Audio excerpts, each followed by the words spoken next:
Good morning, everybody. It is Tuesday, May 27th. Welcome to the Inside Edge. And so here we are, just 2 weeks left before we learn who the Democratic and Republican nominees for governor will be.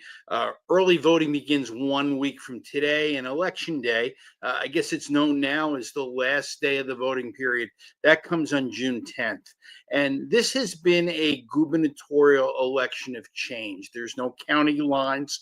There's limited coverage by what we used to know as newspapers. It's never been more difficult to keep the electorate informed. And that's one of the reasons that 2025 has become so expensive.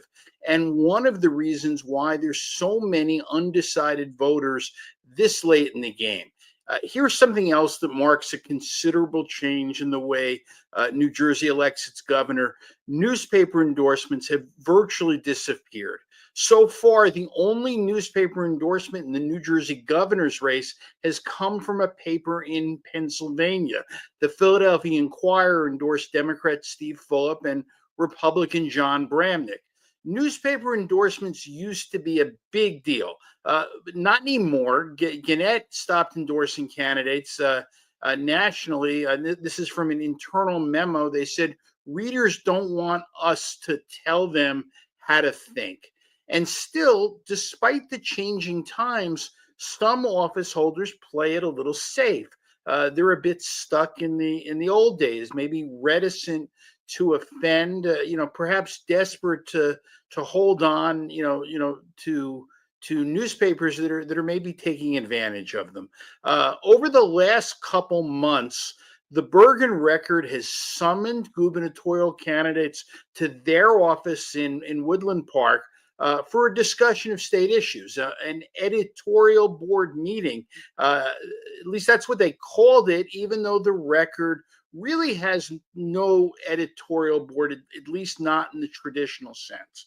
Now, get this. There are a lot of issues that voters are concerned about right now. They care about affordability and taxes and education and housing and crime and public transportation, immigration, the fate of democracy, support or opposition to Donald Trump. But one issue that is not on the radar screen of voters is the future of legal notices, the practice of requiring municipalities and counties to purchase ads in print papers to keep people informed about government action. With print papers dying, the legislature right now is mulling the future of legal notices. But believe it or not, that was one of the topics the Bergen Record crew chose to ask gubernatorial candidates about. They decided to put their own financial interests first, as if holding a candidate for governor captive might enhance their chances. It's unreal. Anyway, that's all I have for today. I'll be back tomorrow. Thanks for listening.